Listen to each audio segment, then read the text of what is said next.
السلام علیکم سامعین۔ عمران خان کی کتاب میں اور میرا پاکستان کے آج ہم 5ویں حصے کا آغاز کریں گے۔ اس وقت ہم اس کتاب کا جو باب پڑھ رہے ہیں اس کا نام ہے کیا میں جنت میں کرکٹ کھیل سکوں گا؟ آئیے شروع کرتے ہیں۔ ہمارے ملک کا فطری حسن اور جنگلات تیزی سے غائب ہو رہے ہیں۔ سن 1950 سے سن 1960 کی دہائی میں یہ بات واضح ہو چکی تھی کہ پاکستان کو تباہی سے دوچار کرنے والے مسائل میں یہ ایک مسئلہ بھی شامل ہے۔ اصل مسئلہ تو خود ریاست کے تانے بانے میں خرابی ہے، جس نے انگریزوں کی روایات اور اداروں کے ساتھ ہماری غلامانہ وابستگی سے جنم لیا ہے۔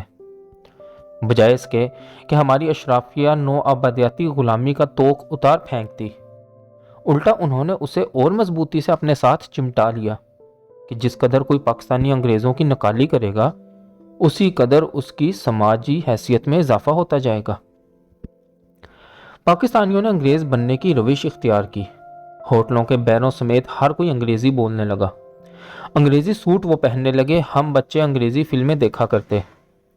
اختتام ہفتہ پر زیادہ مہذب لوگ انگریزی دھنوں پر رقص فرماتے۔ ان میں سے بعض تو اردو بھی انگریزی لہجے میں بولتے۔ ایسے بھی ہیں جو چپاتی اور گاڑے شوربے والا سالن چھری کانٹے کے ساتھ تناول کرنے کی کوشش کرتے نظر آتے۔ ان کے بنائے ہوئے کلبوں کی رکنیت حاصل کرنے کے لیے ایک پاکستانی کو انتظار اور کوشش سے گزرنا ہوگا۔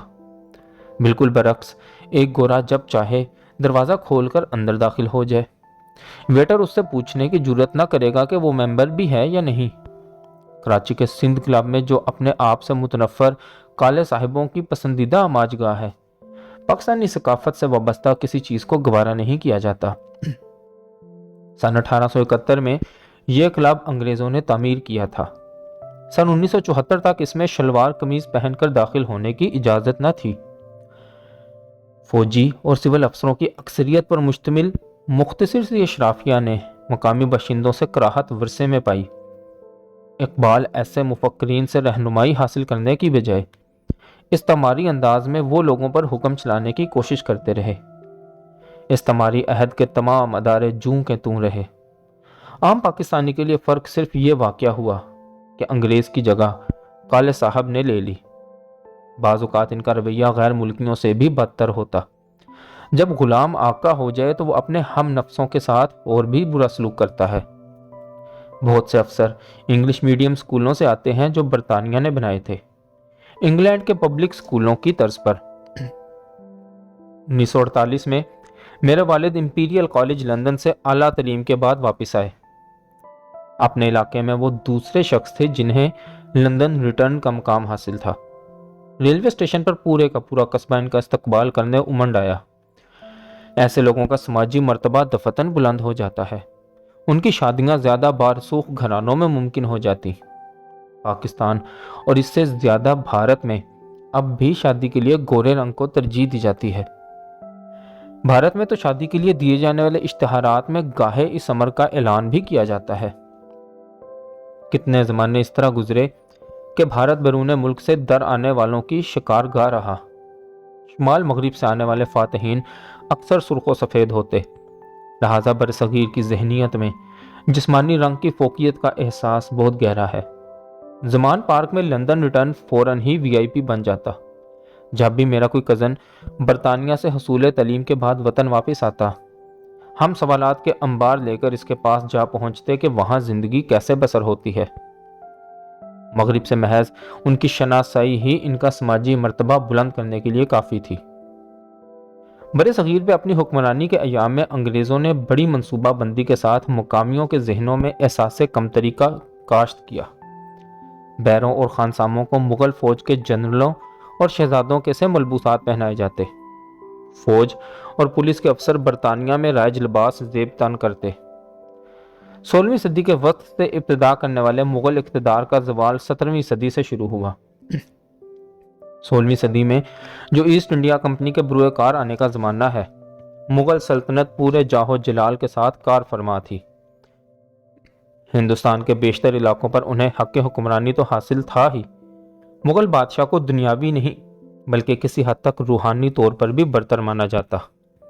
ان درباروں کے شان و شکوہ کی کہانیاں کہی جاتی۔ اول نصف صدی تک انگریز بھی ان کی پیروی کرتے رہے۔ وہ فارسی بولتے، مغل اشرافیہ جیسا لباس پہنا کرتے، سور اور گائے کے گوشت سے بچا کرتے اور مقامی عورتوں سے شادی کرنے کی کوشش کرتے، بعض اوقات تو ایک سے زیادہ۔ برطانوی مورخ ولیم ڈال ریمپل نے اس عہد میں انگریزوں کے تغیر پذیر رجحانات کو قلم بند کیا ہے۔ 17ویں صدی کے درمیان سے 18ویں صدی کے وسط تک انگریزوں نے تقریباً تمام افواج کو شکست دوچار کر دیا، اہل فرانس کے علاوہ سکھ اور مرہٹوں کو۔ اس سے پہلے سراج الدولہ اور شیر میسور ٹیپو سلطان ایک ایک کر کے سب چلے گئے، سب رخصت ہوئے۔ اب انگریزوں میں اعتماد بہت ہو گیا اور استعماری گھمنڈ کے نمو پانی کی ابتدا ہوئی۔ انجلی عیسائیت سے تعلق رکھنے والا احساس برتری بھی اثر انداز ہوا۔ مسلمان مغل بادشاہوں کی تحقیر کا جذبہ جاگ اٹھا۔ اس عظیم سلطنت کی رسوائی کا جو کبھی اپنی مثال آپ تھی۔ آخری مغل، دی لاسٹ مغل میں ڈال ریمپل نے لکھا، فاتحین کی نگاہ میں اب ہندوستان کے لوگ اس عظیم تہذیب اور دانش کے امین نہ رہے۔ 18ویں صدی کے زوما سر ولیم جونز اور ویرن ہیسٹنگز جس کا اعتراف کرتے تھے۔ انگریزوں کی حکمرانی سے قبل ہندوستان کا نظام تعلیم ایک مرکز اور محور پر نہ گھوما کرتا۔ ہر گاؤں کا اپنا مدرسہ تھا، اہل خیر جسے چلایا کرتے۔ زیادہ بڑے ادارے اوقاف کے تحت ہوتے، وسیع ذریعہ راضی کی آمدن ان کے لیے مختص ہوتی۔ 1757 میں جب بنگال پر انگریزوں نے قبضہ کیا تو معلوم ہوا کہ 34% زرعی زمین ٹیکس سے مستثنیٰ ہے۔ وہ مختلف قسم کے وقف تھے جو مفت تعلیم اور علاج کا بندوبست کرتے۔ 1850 میں جے ڈبلیو لیٹنر کی طرف سے کیے جانے والے ایک سروے کے مطابق اوقاف کے تحت چلنے والے بعض مدارس کا معیار نہایت بلند تھا۔ اس کے مطابق آکسفورڈ اور کیمبرج یونیورسٹیوں جیسا اعلیٰ درجے کے اساتذہ ان اداروں میں بخوشی کام کرتے کہ ہر ٹرسٹ کی معقول آمدن کے سبب ان کے معاوضے بہت موزوں ہوتے۔ لیٹنر نے مشرقی پنجاب کے ضلع ہوشیار پور کا سروے بھی کیا۔ اس کے مطابق اس علاقے میں خواندگی کی شرح 84% تھی۔ سن 1947 میں انگریز گئے تو یہ شرح 9% رہ گئی تھی۔ انگریزوں نے زمینوں پر قبضہ کر لیا، اوقاف ختم کر دیے، آمدن کے ذرائع ختم ہوئے تو مدارس بند ہو گئے۔ اب انہوں نے انگریزی پڑھانے والے اسکول بنائے اور تعلیم مرکز سے کنٹرول کی جانے لگی۔ یہ ایک نیا طبقہ تخلیق کرنے کا منصوبہ تھا۔ لارڈ تھامس مکالے کے بقول، جو رنگ روپ میں ہندوستانی مگر انداز فکر و نظر میں برطانوی ہو، اپنی آراء میں، کردار اور ذہنی ایج کے لحاظ سے پسند اور ناپسند سبھی میں انہی برطانوی معیار کی اسناد دی جاتی اور ان کے پیٹھ پیچھے ان کی تذلیل کا سامان یوں ہوتا کہ انگریز انہیں براؤن صاحب، کالے انگریز اور بیبون کہہ کر ان کا مذاق اڑاتے۔ بیبون افریقہ میں پایا جانے والا ایک بندر ہے، بعد میں یہی بابو میں بدل گیا۔ ہندی میں یہ لفظ باپ کے لیے استعمال ہوتا ہے، لیکن انگریزوں کا یہ مطلب ہرگز نہ تھا۔ برطانوی نظام تعلیم کے اثرات صرف انگریزی زبان اور کرکٹ تک محدود نہ رہے۔ استعمار نے 1 صدی تک اسے مقامی ثقافت کو تباہ کرنے اور اپنی پسند کی اشرافیہ تخلیق کرنے کے لیے استعمال کیا۔ انگریز تعداد میں بہت کم تھے، براہ راست وہ اس وسیع و عریض ملک پر حکومت نہ کر سکتے تھے، چنانچہ تہ در تہ ایسے گروہوں کی انہیں ضرورت تھی جو ان کے لیے کام کریں۔ غلامی سے پیدا ہونے والا یہ غلیظ ترین پہلو تھا۔ میں نے لاہور کے ایچیسن کالج میں تعلیم پائی، جو برطانوی راج میں بنائے گئے اہم ترین اداروں میں سے ایک ہے۔ اپنے ہم جماعتوں کی طرح اس دور میں بھی یہ سمجھتا تھا کہ ہم اردو میں تعلیم دینے والے سرکاری اسکولوں کے طلباء سے افضل ہیں۔ ان اداروں میں مضامین کی تدریس انگریزی میں ہوتی، طلباء کو حکم دیا جاتا کہ وہ باہم اسی زبان میں بات کریں۔ اسکول کے اوقات میں اگر کوئی بچہ اردو بولتا ہوا پایا جاتا تو اس پر جرمانہ عائد ہوتا۔ آئین میں ہر چند یہ لکھا تھا، پاکستان کی قومی زبان اردو ہے۔ مسلمانوں نے خاندان کا ادارہ بچا لیا اور عبادات کی رسوم۔ خود کو وہ قدیم عہد کے پسماندہ لوگ سمجھنے لگے۔ ہماری تعلیم ہمیں یہ بتاتی کہ اگر ترقی کرنی ہے تو برتر استعماریوں کی تقلید کرنا ہوگی۔ ہم برطانیہ کے پبلک اسکولوں کے ادنا سے نکال تھے۔ ہمارے رول ماڈل، خواہ وہ کھلاڑی ہوں، فلمی ستارے یا عوامی گلوکار، سب کے سب مغرب سے تعلق رکھتے تھے۔ اس کے اداکار، کھلاڑی اور گائک۔ مزید برآں پرانی نسل مغرب سے مروب تھی اور ان کی ثقافت سے بھی، خواہ ان میں سے بیشتر دل میں اسے ناپسند ہی کرتے ہوں۔ بہت بعد میں مجھے اندازہ ہوا کہ ہماری تعلیم ہمیں خود اپنے آپ سے کتنا دور لے جاتی ہے۔ میرے ذہن پر بس ایک ہی خیال مسلط رہتا کہ ایچیسن کے خوبصورت میدانوں میں کرکٹ کھیلا کروں۔ اب ان سکولوں میں دیسی امریکن پیدا ہوتے ہیں، انداز اور اظہار میں وہ 7 سمندر پار والوں کی نقل اتارتے ہیں۔ ہالی ووڈ کی فلمیں دیکھ کر وہ بیس بال کے کھلاڑیوں ایسی ٹوپی پہنا کرتے ہیں۔ پرانی نسل کے انگریزوں کی دلدادہ تھی نئی امریکیوں کی۔ پاکستان بننے کے بعد انگریزی طرز کے اسکولوں سے ہمیں فوراً ہی نجات پا لینی چاہیے تھی۔ سنگاپور، ملائیشیا اور بھارت میں آزاد حکومتوں نے تمام تعلیمی اداروں کے لیے یکساں نصاب نافذ کیا۔ پاکستان میں انہیں قائم رہنے دیا گیا۔ نوبت یہاں تک پہنچی کہ اب تک ان طلباء کے لیے کتب کا انتخاب مغرب میں ہوتا ہے۔ ان سکولوں سے نکلنے والے نوجوانوں کو دوسروں کے مقابلے میں بہتر مواقع ملتے ہیں۔ سول سروس میں خاص طور پر کہ وہ اچھی انگریزی بولتے ہیں، مقامی نہیں غیر ملکی لہجے میں۔ اپنی ثقافت کو وہ ناپسند کرتے ہیں۔ ان میں ایک خاص طرح کی خود ترحمی جنم لیتی ہے اور المناک احساس کمتری۔ دو اجنبی جب ایک دوسرے سے ملتے ہیں تو ان میں سے ایک فوراً ہی انگریزی کے کچھ الفاظ لڑکا دیتا ہے تاکہ اسے معقول، مہذب اور تعلیم یافتہ مان لیا جائے۔ ہم انگریزی تاریخ، انگریزی فلموں، کھیلوں، ناولوں اور لباس سے متاثر تھے۔ ہم اس کا مذاق اڑاتے جو ڈھنگ سے انگریزی نہ بول سکتا۔ غلط اردو بولنا فیشن تھا۔ عید اور جمعہ ایسے تہواروں کے سوا ہم شلوار قمیض سے گریز ہی کرتے۔ 16 سال کی عمر میں جب میں لاہور کرکٹ ٹیم کا ممبر بنا تو دوسرے کھلاڑیوں کے ساتھ بات کرنے میں مجھے دشواری کا سامنا ہوتا۔ وہ اردو میں تعلیم دینے والے اسکولوں سے آئے تھے، وہ یکجا ہو کر ہمارا مذاق اڑاتے۔ تب میں خود کو اجنبی محسوس کرتا۔ ہمارے اور ان کے درمیان ایک خلیج حائل تھی، اس سے کہیں زیادہ جو برطانیہ کے امراء اور عام لوگوں میں ہوتی ہے۔ ان کے لطیفے، مزاحیہ جملے، پسندیدہ فلمیں اور دنیا کے بارے میں ان کا نقطہ نظر سب کچھ ہم سے مختلف تھا۔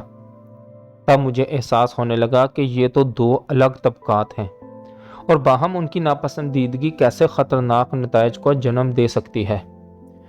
یہ انکشاف بھی ہوا کہ ایچیسن میں کھیل کی بہترین سہولتوں کے باوجود ہم ان عام بچوں سے مقابلہ کرنے کے قابل نہیں۔ وہ بہت ہی سخت جان تھے اور آگے بڑھنے کا جذبہ ان میں کہیں زیادہ تھا۔ ہاکی اور سکواش کے سب عظیم ستارے بھی اردو اسکولوں سے ابھرے، عالمی افق پر ابھرے اور جگمگاتے رہے۔ پھر مجھے اندازہ ہوا، انہیں بہت جلد احساس ہو جاتا ہے کہ اگر سماجی مرتبہ بڑھانا ہے تو مغربی رکھ رکھاؤ کے انداز سیکھنا ہی پڑیں گے۔ لہٰذا کرکٹ کے کھلاڑیوں کی اکثریت مغربی ملبوسات کی خریداری میں بہت گہری دلچسپی کا مظاہرہ کرنے لگتی۔ انہیں انگریزی سیکھنے کی خواہش ہوتی ہے اور وہ بھی ایسی کہ لہجہ بھی انگریزوں جیسا ہو۔ کچھ ایسے کرکٹر بھی تھے جنہوں نے محض اس لیے شراب پینا شروع کر دی کہ اہل مغرب کو مرغوب ہے اور اشرافیہ کے معمولات میں شامل ہے۔ حالانکہ 1977 میں شراب پر پابندی عائد تھی۔ قومی لباس بھی ایک ثقافتی پہچان ہوتا ہے جسے نوآبادیاتی دور نے برباد کر کے رکھ دیا۔ اپنے لڑکپن میں مجھے یاد ہے کہ میرے چچا نے میرے ایک کزن کو شلوار قمیض پہنے ہوئے دیکھا تو یہ کہا تھا، اوئے تم نے یہ کیا نوکروں والے کپڑے پہن رکھے ہیں۔ ایک مرتبہ اپنی والدہ کی ایک سہیلی کو میں نے کہتے سنا کہ لگتا ہے فلاں کے پاس اچانک بہت دولت آ گئی ہے کیونکہ اس نے مغربی لباس پہننا شروع کر دیا ہے۔ 10 برس گزرنے کے بعد سن 1988 میں جب کراکرم میں چند مغربی دوستوں کے ساتھ کوہ نوردی میں مشغول تھا تو مجھے خیال آیا کہ میں بھی اپنے لباس سے غیر ملکی نظر آتا ہوں۔ مقامی لوگ پاکستانی لباس پہنتے تھے۔ اچانک یہ خیال بجلی کی طرح ذہن میں لپکا، ایک میں ہوں، قومی ہیرو مانا جاتا ہوں، مجھے رول ماڈل سمجھا جاتا ہے، جہاں چلا جاؤں ہزاروں جمع ہو جائیں، پھر بھی لباس میرا غیر ملکیوں جیسا ہے۔ کئی برس بعد جب میں پہلی مرتبہ وزیرستان گیا تو اس وقت بھی مجھے شرمندگی اٹھانا پڑی۔ قبائلی یہ جانتے ہوئے بھی کہ پشتو مجھے آتی نہیں، پشتو ہی میں بات کرنے پر مصر رہے۔ صرف قبائلی علاقوں کا ہی یہ خاصہ ہے کہ وہاں کے لوگ اپنی ثقافت کے اظہار پر اصرار کریں۔ وہ اس فخر سے سرشار رہنے والے لوگ ہیں کہ وہ ناقابل شکست ہیں، کوئی انہیں فتح نہ کر سکا۔ انہیں کسی کی ثقافت سے کچھ بھی مستعار لینے کی ضرورت نہیں۔ استعمار تب فتح یاب ہوتا ہے جب غالب آنے والے احساس برتری اور مغلوب احساس کمتری کا شکار ہو جائیں۔ سبکدوش سول اور فوجی افسروں میں استعماری روایات کا اب بھی غلبہ ہے۔ اجنبی سرزمینوں کے فرزند ان اداروں کے معمار تھے۔ پاک فوج کے ایک لیفٹیننٹ جنرل نے مجھ سے کہا، عمران، تم شلوار قمیض پہننے پر اس قدر مصر کیوں ہو جبکہ سوٹ میں تم جچتے بہت ہو؟ ان میں سے بہت سے لوگ شلوار قمیض ہی پسند کریں گے، خاص طور پر موسم گرما کی حدت میں، مگر وہ اعتماد سے محروم لوگ ہیں۔ سن 1990 کے عشرے میں شوکت خانم ہسپتال میں میرا ایک دفتر تھا جہاں میں مارکیٹنگ ٹیم کی کارکردگی کا جائزہ لیا کرتا۔ میں نے دیکھا کہ عطیات دینے والے اکثر تاجر ہوتے اور شلوار قمیض میں ملبوس۔ ہم نے فیصلہ کیا کہ ہماری مارکیٹنگ ٹیم والے بھی ان کی پیروی کریں۔ ٹیم کے ایک ممبر نے کچھ عرصے بعد تقاضا کیا کہ اسے پرانے انداز کی طرف لوٹ جانے کی اجازت دی جائے۔ اس کا کہنا یہ تھا کہ اب تاجر اور دوسرے لوگ اس کا ویسا احترام نہیں کرتے، یہ بھی کہ جب وہ بڑے دفتروں میں جاتا ہے تو اس قدر اعتماد محسوس نہیں کرتا۔ مشرف کے دور میں یہ رجحان اور بھی بڑھ گیا کہ اس نے مغرب نوازی کو بہت فروغ دیا۔ اب سندھ اور پنجاب کے سیاستدان بھی اس کی تقلید کرنے پر مجبور نظر آئے۔ بہت سے امیدوار پوسٹروں پر چھپنے والی اپنی تصویر کوٹ اور نیک ٹائی کے ساتھ بنواتے ہیں۔ ان کا خیال ہے کہ اس طرح ووٹر انہیں کچھ زیادہ اہمیت دیں گے۔ تاریخ کے کسی بھی طالب علم کے لیے غالب تہذیب کی پیروی کے مناظر اجنبی اور تعجب خیز نہیں۔ اٹلی کے علاقے سسلی نے 11ویں صدی میں عرب فاتحین سے آزادی چھین لی تھی، مگر آئندہ 50 برس تک اس جزیرے میں عدالتوں کی زبان عربی رہی۔ پاکستان میں انگریزی بولنے والی اشرافیہ ہمیں ہمارے مذہب اور تہذیب سے دور لے گئی۔ ہر چند کسی نے عیسائیت قبول کرنے پر آمادگی ظاہر نہ کی، مگر مغرب سے مسحور ہونے کا نتیجہ یہ ضرور نکلا کہ اسلام کو ایک قدامت پسندانہ مذہب خیال کیا جانے لگا، اپنے تمدن ہی کی طرح۔ آخر وہ جو اکثریت میں تھے وہ مذہبی تھے تو مفلس بھی۔ کالج اور یونیورسٹی میں اگر کوئی طالب علم نماز پڑھتا نظر آتا یا داڑھی رکھ لیتا تو اسے مولوی کہا جاتا۔ مغربی تعلیم میں سائنس پڑھانے پر زور بہت تھا۔ کہا جاتا کہ ہر وہ چیز اور عقیدہ جو دکھا کر ثابت نہیں کیا جا سکتا در حقیقت وجود ہی نہیں رکھتا۔ یہ نظریہ مذہب سے متصادم ہے جو غیب پر ایمان لانے کا مطالبہ کرتا ہے۔ مزید برآں سن 1960 کے عشرے میں نئی نسل نے پرانی کے خلاف بغاوت کر دی تھی اور اس کے نتیجے میں وہ مذہب سے بھی دور ہوتی گئی۔ ہم بھی اسی نسل کا حصہ تھے۔ اسکول کی تعلیم مکمل کر لینے کے بعد بھی جمعہ اور عید کی نمازیں پڑھنے میں اپنے والد کے ساتھ جایا کرتا۔ میرا اور میرے دوستوں کا حال مگر یہ تھا کہ اللہ کا وجود ہمارے لیے مسجد کی 4 دیواری تک محدود تھا۔ ہم انگریزی فلمیں دیکھنے والے اس بات پر ایمان لا چکے تھے کہ مغرب بہرحال بالا تر ہے اور اصل اہمیت ٹیکنالوجی کو حاصل ہے۔ اگر اپنے مذہب اور تمدن کا ہمیں بہتر علم ہوتا تو شاید ہم اس طرح للچا کر مغرب کی طرف نہ دیکھا کرتے، اس طرح جھک کر اس کی طرف مائل نہ ہو گئے ہوتے۔ مسئلہ یہ بھی تھا کہ ہمارے علماء مغربی یلغار کا مقابلہ نہ کر سکے۔ مغربی تہذیب سے وہ ناآشنا تھے اور ہماری زبان میں ہم سے بات نہ کر سکتے تھے، ہمیں سمجھا نہ سکتے تھے۔ ثقافتی خلیج نے جو ہمارے اور ان کے درمیان دکھائی نہ دینے والی دیوار کی مانند مگر مضبوط تھی، ہمیں اس انداز فکر کی طرف راغب کیا کہ اسلام عہد قدیم کا قرینہ ہے۔ مجھے وہ طالب علم اب بھی یاد ہیں جو ان مولوی صاحبان کا مذاق اڑایا کرتے جن کی انگریزی ناقص تھی۔ اب بھی بنیاد پرستی اختیار کرنے والے نوجوانوں سے نالاں اشرافیہ ادراک نہیں کر رہی کہ وہ 2 مختلف تعلیمی نصابوں اور نظاموں نے ہمارے لیے کتنی مشکلات کو جنم دیا ہے۔ وہ بجا طور پر مدارس میں اصلاح کی بات تو کرتے ہیں لیکن عام آدمی کے نقطہ نظر سے صورتحال کا جائزہ لینے کی کوشش نہیں کرتے۔ اس پہلو پر وہ غور نہیں کرتے کہ یہ مدارس بے شمار غریب خاندانوں کے لیے جو تعلیم کا واحد ذریعہ ہیں۔ عوام کا احساس یہ ہے کہ وہ ایک اجنبی ثقافت کی نمائندگی کرنے اور استعمار کے وارثوں کو قبول نہیں کر سکتے۔ وہ انہیں مغرب کا ایجنٹ سمجھتے ہیں اور جو ان کی قومی روایات کو تباہ کرنے کے درپے ہیں۔ عالمی اشرافیہ کی تخلیق کا تصور مختلف ممالک میں مسلسل اور دائمی مداخلت کے مترادف ہے۔ زمینی استعماری قبضے کی جگہ ثقافتی استعمار نے لے لی ہے۔ مصنف ٹائٹس برک ہیٹ نے اپنی کتاب فیض شہر اسلام، فیض سٹی آف اسلام میں اس مسئلے کی نشاندہی بانداز دیگر کرتا ہے۔ مراکش کے اس تاریخی دیار میں 30 کے عشرے میں وہ مقیم رہا۔ ربع صدی کے بعد جب وہاں سے گزر ہوا تو اس نے لکھا، اس وقت مجھے پہلی مرتبہ اس بات کا احساس ہوا کہ جن مردوں کی جوانی تبدیلی کی دست برد سے محفوظ روایتی ماحول میں گزر رہی تھی، آج وہ اپنے خاندانوں کے سربراہ تھے۔ ان میں سے بہت سے یہ خیال کرتے ہیں کہ جس تخلیقی وفور نے مسجد قرطبہ اور الحمرا کو جنم دیا تھا، وہ یورپی اقتدار کے ذریعے متعارف ہونے والی تمام اہم تبدیلیوں سے کہیں بڑھ کر زندہ اور اصلی محسوس ہوتا ہے۔ اس وقت سے لے کر اب تک بہرحال ایک ایسی نسل بھی اپنے پاؤں پر کھڑی ہو چکی ہے جسے بچپن ہی سے یورپ کی بے پناہ خیرہ کن قوت نے اندھا کر دیا ہے، جسے حکمت عملی کے تحت یورپی اسکولوں میں تعلیم دلوائی گئی، جس کے باوصف ان کے انداز میں ناقابل عبور احساس برتری نے پنجے گاڑ لیے۔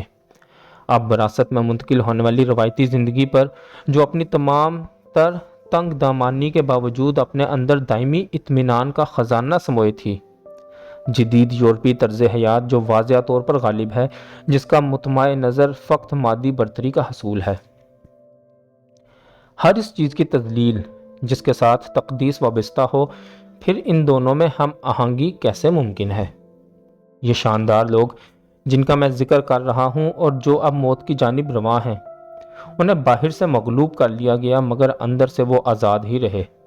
دوسری طرف نوجوان نسل ہے جس نے مراکش کی آزادی جیت کر چند برس پہلے خارجی طور پر ایک فتح تو حاصل کر لی، لیکن اب اندرونی طور پر تباہی کے خطرے سے دوچار ہے۔ جھٹکا سن 1971 میں لگا۔ 1970 کے الیکشن میں مشرقی پاکستان کی عوامی لیگ نے اکثریت حاصل کر لی جو خود مختاری کا مطالبہ کر رہی تھی۔ اس کے باوجود مغربی پاکستان میں دوسروں سے زیادہ سیٹیں حاصل کرنے والے ذوالفقار علی بھٹو نے اس جماعت کی حکومت کے راستے میں رکاوٹیں کھڑی کر دیں۔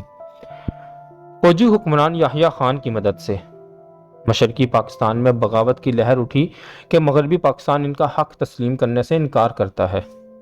یحییٰ خان نے اختلاف کرنے والوں کی سرکوبی کے لیے مشرقی پاکستان میں فوج اتار دی، وہی فوج جس کی نگرانی میں بالغ رائے دہی پر مبنی منصفانہ الیکشن ہوا تھا۔ مشرقی پاکستان میں فوجی کارروائی شروع ہوئی تو بھٹو کراچی کے ہوائی اڈے پر اترے اور کہا، خدا کا شکر ہے کہ پاکستان بچ گیا، نتائج تباہ کن تھے، ہزاروں افراد قتل کر دیے گئے اور لاکھوں نے بھارت کی طرف ہجرت کی۔ میں پاکستان کی انڈر 19 کرکٹ ٹیم کے ساتھ ڈھاکہ سے آنے والی آخری پرواز میں واپس آیا۔ جب ہم وہاں کھیل رہے تھے تو نہ صرف تماشائیوں بلکہ مقابل کھلاڑیوں میں بھی مخاصمت کے جذبات آشکار تھے۔ مشرقی پاکستان کی ٹیم کے کپتان اشرف الحق نے، جو بعد میں میرا دوست بن گیا، ایک دن رات کے کھانے پر مجھے ان تلخ احساسات کے بارے میں بتایا جو اب چاروں طرف جھلک رہے تھے۔ اس نے کہا، مجھ ایسے لوگ پاکستان سے وابستہ رہنے کے خواہش مند ہیں، بشرطے کہ ہمارے حقوق ہمیں دیے جائیں، وگرنہ آزادی کی فعال تحریک اٹھ کھڑی ہوگی۔ یہ بات سن کر میں ہکا بکا رہ گیا، اس لیے کہ ہمیں تو حالات کا اندازہ ہی نہ تھا۔ یہ مغربی پاکستان کے پریس پرسنس کا نتیجہ تھا۔ اس کے باوجود مجھے اور میرے دوستوں کو یہ خیال نہ آیا کہ ملک ٹوٹ بھی سکتا ہے۔ پہ در پہ مغربی پاکستان میں تباہ کن غلطیوں کا ارتکاب ہوا، بھارت کو جن سے فائدہ اٹھانے کا موقع مل گیا۔ نہرو کی بیٹی اندرا گاندھی نے جواب میں، جو کہ اب ہندوستان کی وزیر اعظم تھی، فیصلہ کیا کہ باغیوں کی مدد کی جائے۔ 1965 کی جنگ کے برعکس اب کی بار آسانی سے ہم ہار گئے۔ ڈھاکہ میں ہماری فوج نے ہتھیار ڈالنے کی دستاویز پر دستخط کیے اور 90,000 افراد کو جنگی قیدی بنا لیا گیا۔ ہمارا وطن 2 حصوں میں بٹا اور بنگلہ دیش کے نام سے ایک نیا ملک وجود میں آ گیا۔ نہرو قائد اعظم کے تصور پاکستان کو تباہ کرنے کے لیے سرگرم رہے مگر ان کا کچھ بھی بگاڑ نہ سکے۔ ان کی بیٹی نے باپ سے کہیں بڑی کامیابی حاصل کر لی تھی۔ پاکستان اس تصور کی بنیاد پر وجود میں آیا تھا کہ برصغیر کے تمام مسلمانوں کا گھر ہے۔ 1971 کی تباہ کن شکست اور توہین کے بعد ہماری فوج کے دلوں میں جس کی تلخ یادیں زندہ ہیں، اب یہ محض مغربی پاکستانیوں کا وطن ہے۔ 3 برس بعد 1974 میں اشرف الحق سے دوبارہ ملاقات ہوئی۔ 1971 کے ہنگاموں میں مرنے والوں کی جو تعداد اس نے بتائی اس پر مجھے دھچکا لگا۔ دونوں طرف سے بتایا گیا اعداد و شمار مختلف ہیں، تصدیق کرنا ممکن نہیں۔ قرین قیاس یہی ہے کہ لاکھوں مرے اور ان سے زیادہ ہجرت پر مجبور ہوئے۔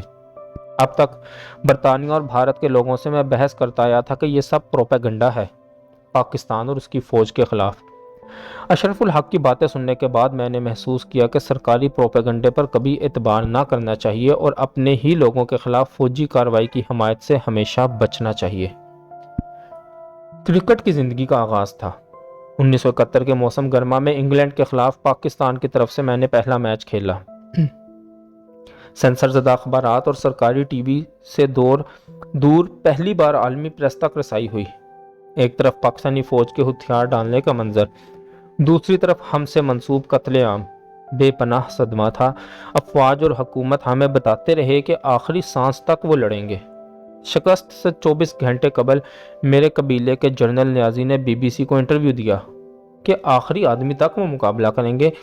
پھر ہتھیار ڈالنے کا منظر اذیت سے دوچار کرنے والی پست ہمتی اور قلق لے کر آیا۔ ملک کے مستقبل پر اعتماد متزلزل ہونے لگا۔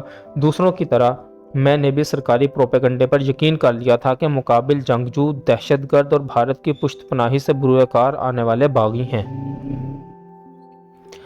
سچ تو یہ ہے کہ ہم انہیں بھارت کا ایجنٹ ہی سمجھتے تھے۔ یہی اصطلاحات اب قبائلی علاقوں اور بلوچستان کے بارے میں برتی جاتی ہیں۔ تب بھی مسئلے کی جڑ سے نمٹنے کی بجائے ہم مرض کی علامتوں سے برسر جنگ رہے۔ ہم پاکستانی عوام کی امنگوں کا ادراک کر سکے اور نہ ان کا احترام۔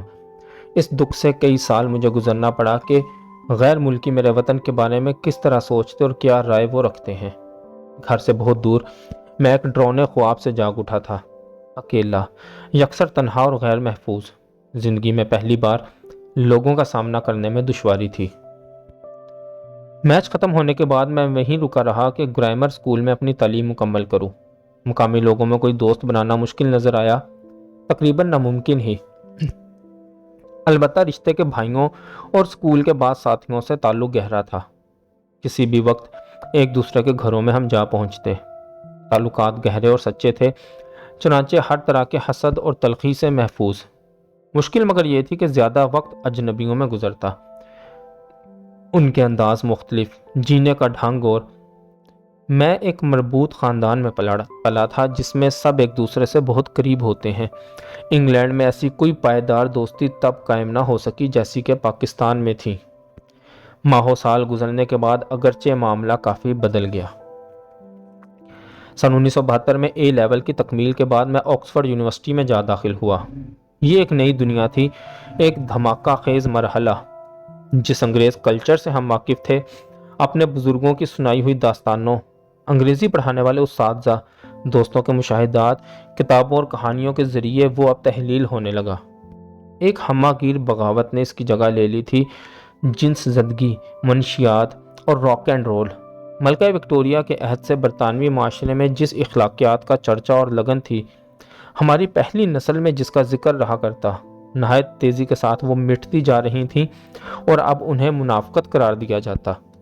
معاشرے پر بری طرح اثر انداز ہونے والی فلمیں اور مقبول عام گلوکار جنسی آزاد روی، منشیات اور اخلاقی بندھن توڑ دینے کی تعلیم دے رہے تھے۔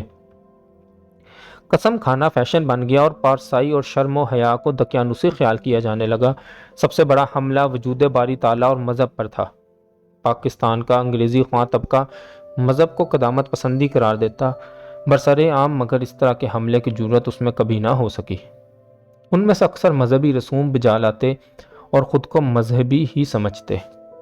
برطانیہ میں مذہب مگر مذاق اور تمسخر کا نشانہ ہو گیا۔ اس دور میں بننے والی کئی فلموں، مثلاً مونٹی پائتھونز فلائنگ سرکس اور دی لائف آف برین میں پادریوں اور رہباؤں کو جنسی مریض دکھایا گیا۔ مک جیگر اور ڈیوڈ بووی ایسے کردار مثالی ہو گئے۔ مارکسزم کے ماننے والوں کی طرح مذہب کو مسترد کیا جانے لگا۔ ڈارون کے نظریہ ارتقاء سے لے کر نرسے کے نعرے تک کہ نعوذ باللہ خدا کا وجود ختم ہو چکا۔ کیسا مسخرہ پن! نئی نسل اس انداز میں سوچنے لگی کہ مذہب قدیم آدمی کا ورثہ ہے، ابتدائے آدمیت کا۔ انسان اب اس سے آگے بڑھ آیا ہے۔ فرائڈ کی تعلیم یہ تھی کہ خدا آدمی کی نفسیاتی ضرورت ہے، لہٰذا اس نے خود اس کا وجود تخلیق کیا ہے، جبکہ جونگ کہتا تھا مذہب خبط کا نعم البدل ہے۔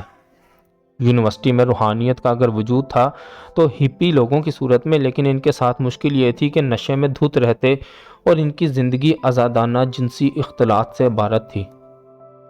اللہ تعالیٰ پر میرا جو کچھ تھوڑا سا اعتقاد بچ رہا تھا، اس ماحول میں وہ کمزور تر ہونے لگا۔ جو کچھ میں بچا سکا وہ ایک مسلمان کی حیثیت سے میری بنیادی شناخت تھی، اگرچہ اس کا تعلق اسلام کی تعلیمات سے کچھ زیادہ نہ تھا۔ شراب کو میں نے کبھی ہاتھ نہ لگایا، مگر مذہبی احساس کے سبب نہیں، بلکہ اس لیے کہ میرا خالہ زاد بھائی ماجد خان میرا ہیرو تھا۔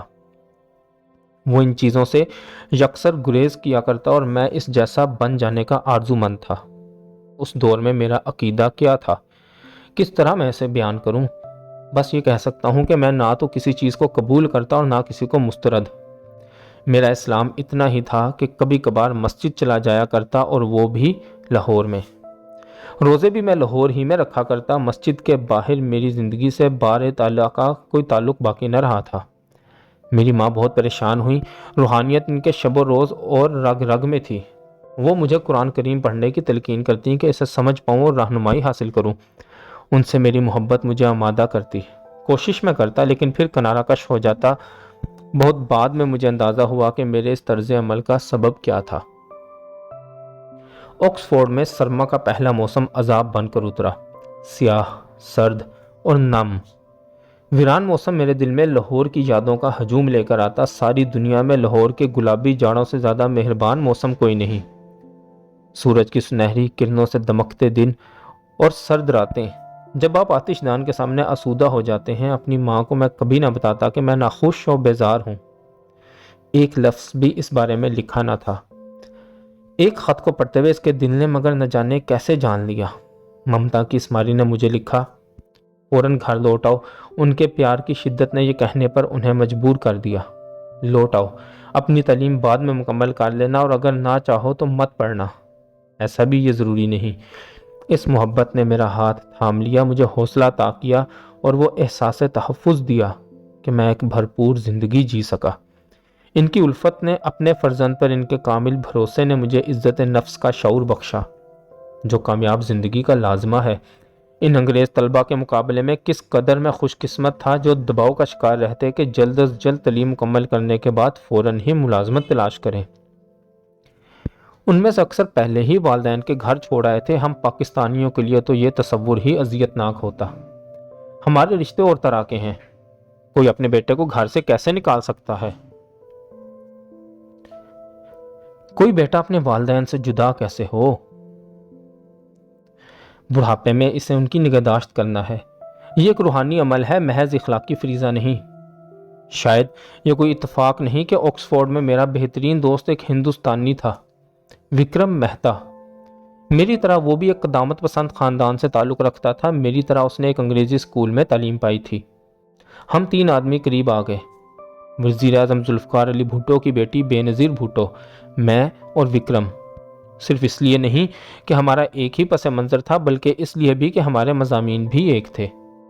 ہم سب اقتصادیات اور پولیٹیکل سائنس کی تعلیم حاصل کرنے میں مصروف تھے۔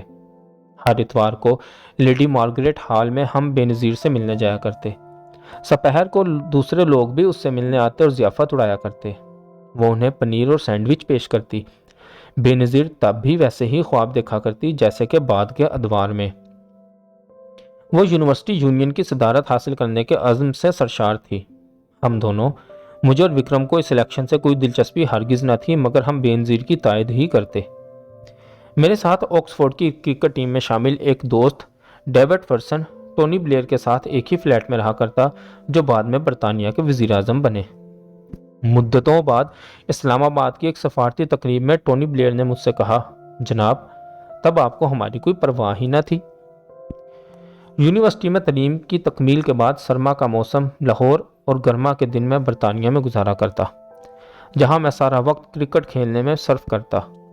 پاکستان میں خوش قسمتی سے اب ایسے لوگوں سے میری ملاقاتیں ہوئیں جو اللہ پر پختہ ایمان رکھنے والے تھے۔ عام آدمی کی زندگی میں تو اللہ کا وجود جاری و ساری تھا ہی۔ ہمیشہ اگرچہ وہ اسلامی حکام کی پابندی نہ کرتے مگر وہ ان کا رب تھا اور وہ اس کو مانتے تھے۔ خطائیں ان سے سرزد ہوتی مگر وہ شرمسار ہو کر اس کے سامنے جھک جاتے اور توبہ کرتے۔ مصائب آتے تو اللہ کی رضا مان کر صبر کرنے کی کوشش کرتے۔ کبھی کبھار میں سوچتا ایک اعتبار سے مارکسزم کے ماننے والے درست ہی کہتے ہیں۔ بعض لوگوں کے لیے مذہب افیون بن جاتا ہے، عمل نہیں، فرار کا راستہ۔ پاکستان میں نظر دوڑائیں تو مذہب اور روحانیت ہر جگہ کار فرما ہے، لیکن انگلینڈ میں روحانیت سے لگاؤ رکھنے والے چند ہی لوگ مجھے یاد ہیں۔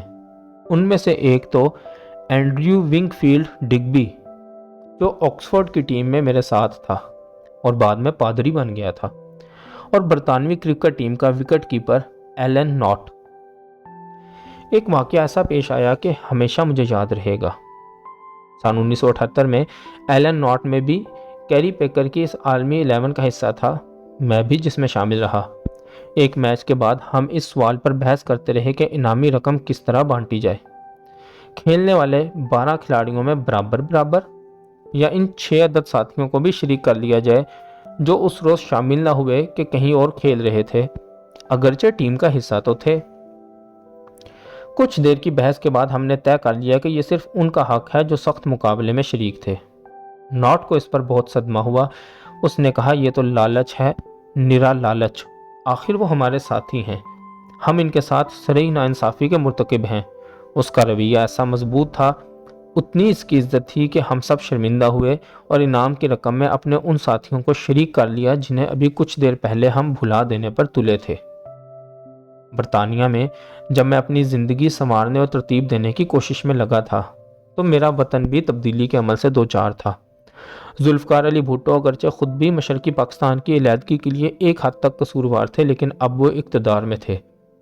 حکومت سنبھالنے کے بعد انہوں نے اپنی کرشماتی شخصیت کا سارا زور ملک کا وقار بحال کرنے پر صرف کر دیا۔ ملک کی تاریخ میں پہلی بار ایک حاکم نے عام آدمی سے کہا کہ اس کی بھی کوئی حیثیت ہے، فوجی اور سول اشرافیہ کے برعکس جو اجنبیوں جیسی سرد مہری کے ساتھ عام آدمی کے ساتھ پیش آتی۔ بھٹو کا رویہ گرم جوشی پر مبنی تھا۔ 1965 میں بھٹو نے کشمیر کے موضوع پر سلامتی کونسل سے خطاب کیا تو مجھے ان پر فخر کا احساس ہوا تھا، جب انہوں نے کہا تھا اگر ضرورت پڑی تو بھارت سے 1000 سال تک لڑیں گے۔ اب وہ ایک آزاد آدمی کی طرح مغرب سے بات کرتے نظر آئے اور یہ اچھا محسوس ہوتا۔ اس کے باوجود بھٹو کی غیر معمولی ذہانت اور کرشماتی شخصیت بھی پاکستان کو دلدل سے نکال نہ سکی۔ ان کی بے ربط اور بے مہار قوم پرستی نے معیشت کو تباہ کر دیا۔ ان کی جاگیردانہ ذہنیت نے جو اختلاف رائے برداشت ہی نہ کر سکتی، جمہوریت کو مزید نقصان پہنچایا۔ ان کے دور کا ایک بے حد تباہ کن فیصلہ مگر 1972 میں تمام نجی اسکولوں کو سرکاری تحویل میں لینا تھا۔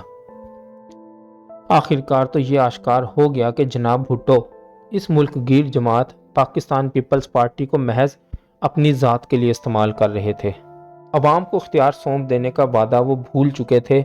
اپوزیشن ان کے خلاف متحد ہو گئی۔ 1977 کا الیکشن ہوا تو ان پر بڑے پیمانے کی دھاندلی کا الزام لگا۔ احتجاجی مظاہرے برپا ہوئے تو سنگ دلی سے کچل دیے گئے۔ مذہبی جماعتوں کے دباؤ سے نجات پانے کے لیے بھٹو نے آخری حربہ یہ اختیار کیا کہ الکوہل، قمار بازی اور شبنہ کلبوں پر پابندی لگا دی۔ اس کے باوجود احتجاجی مظاہرے بڑے اور فساد میں بدل گئے۔ اب ان پر قابو پانے کے لیے فوج بلائی گئی۔ بالآخر مارشل لا نافذ ہوا اور 11 سال کے لیے ایک جنرل حکمران بن گیا۔ جنرل محمد ضیاء الحق نے بے پناہ مقبول لیڈر کو ایک شب اقتدار سے بندوق کے زور پر الگ کر دیا۔ اگلے برس سن 1978 میں وہ پاکستان کے صدر بن بیٹھے اور سن 1979 میں سابق وزیر اعظم کو پھانسی دے دی۔ یہ سانحہ ہوا تو میں سری لنکا میں کرکٹ کھیل رہا تھا۔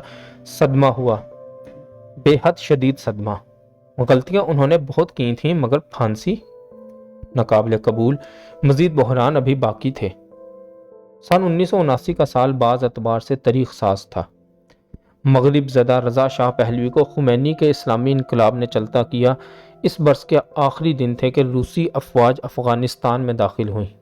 اب ایک طویل مدت کے لیے پاکستان بھی مغرب کا حلیف تھا، خاص طور پر امریکہ بہادر کا، جس کے سائے میں کبھی کوئی ملک خود مختار نہ رہ سکا۔ انشاءاللہ اگلی ویڈیو میں ہم اس کتاب کے اگلے باب اللہ جانے اب کیا ہوگا اس کا آغاز کریں گے. باقی انشاءاللہ اگلی ویڈیو میں. جزاک اللہ خیر.